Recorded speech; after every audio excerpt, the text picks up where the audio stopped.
When you think of North America, it's pretty easy to just picture one big continent.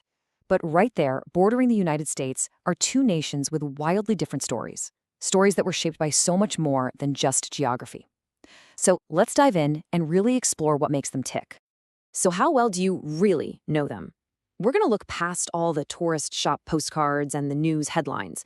We're going to get into the deep historical currents that actually created the unique national identities of Mexico and Canada. It's just so easy to fall back on these kinds of stereotypes, right? Mexico is all about sombreros and deserts, and Canada is just this endless land of maple syrup and hockey. I mean, they're fun images, but they barely scratch the surface of what these complex countries are all about. And that's exactly what we're here to do. Get to the real story. We're going to see how ancient empires and quiet migrations, fiery revolutions, and slow, steady evolutions all came together to forge two incredibly distinct nations. Okay, first up, we've got to go way back. To really get who Mexico and Canada are today, you have to look at their foundational cultures. The past isn't just the past here, it's very much alive in the present. So much of Mexico's identity is anchored in the legacy of these grand, centralized civilizations. I mean, just think of the Aztecs. They built the incredible city of Tenochtitlan right on a lake. This history is everywhere, from the powerful murals of artists like Diego Rivera all the way to the national flag itself, which has that iconic Aztec eagle and serpent. And the structure of that empire? It's fascinating. The Aztecs were led by emperors and what's called a theocratic monarchy. Basically, it's a system where your political and your religious power are completely intertwined. The ruler is seen as a divine figure. This centralized, top-down society is such a crucial starting point for Mexico's story. Now, let's pivot way up north, because the story of Canada's Indigenous peoples could not be more different. Instead of one single dominant empire, the land was home to hundreds of distinct First Nations. Many of them were migratory, following hunting patterns and seasonal resources across absolutely vast territories. So their history wasn't written in stone, it was woven into this incredibly rich tradition of oral storytelling. History, laws, even treaties, it was all passed down from one generation to the next by word of mouth. It's a completely different way of recording your past, sometimes using amazing physical aids, like these intricate wampum belts to document agreements.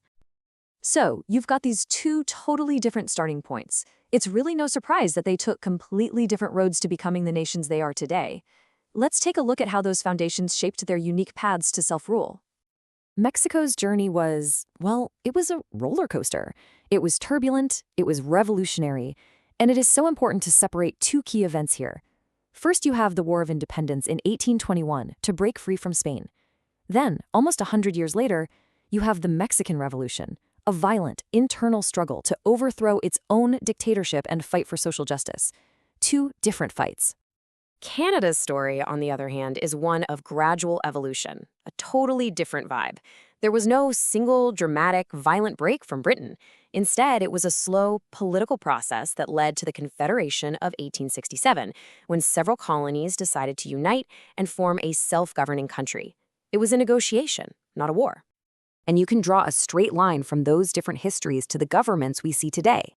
On one side, Mexico is a democratic republic. Its system was literally born from those struggles against foreign rule and its own dictators. On the other, Canada is a parliamentary democracy and a constitutional monarchy. That means it governs itself but still recognizes the British monarch as a symbolic head of state. It's a direct result of that slow evolutionary path. All right, let's fast forward to the present day. How do these two nations interact with each other, with the world, and with their own unique environments?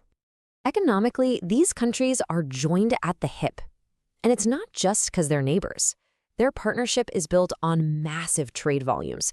We're talking hundreds of billions of dollars a year, and really important formal treaties, like the United States-Mexico-Canada Agreement, or USMCA. As you can see, both nations count the United States as their #1 economic partner. This creates this incredibly powerful economic engine that shapes the entire continent. It influences everything from manufacturing jobs to the price of avocados. It goes way beyond just sharing a border. And yet, even while sharing a continent and a huge trade deal, they face environmental realities that are worlds apart. Mexico is tackling things like population density and air pollution in megacities, all while managing a landscape of mountains and deserts. Canada, meanwhile, is right on the front lines of climate change in its massive Arctic tundra and has to protect these huge northern ecosystems. Okay, so we have covered a ton of ground. Let's wrap this up and really lock in some of the most important distinctions to make sure we leave with a sharp, clear view of these two amazing nations. All right, let's do a quick, rapid-fire fact check of the big takeaways. Number 1, Mexico's war with Spain is not the same thing as its internal revolution. Two different events. 2, Canada's indigenous population is not one single group. It includes the First Nations, Métis, and Inuit peoples. 3, the Aztec government has zero connection to Mexico's modern democracy. And finally, their powerful trade partnership is based on formal agreements and huge trade volume, not just on proximity. Which kind of leaves us with this one big question to think about, doesn't it? We've seen that being neighbors doesn't mean you have the same story. So if it's not just the land you live on, what truly forges a nation's identity? Is it history, culture, revolution, or maybe something else entirely?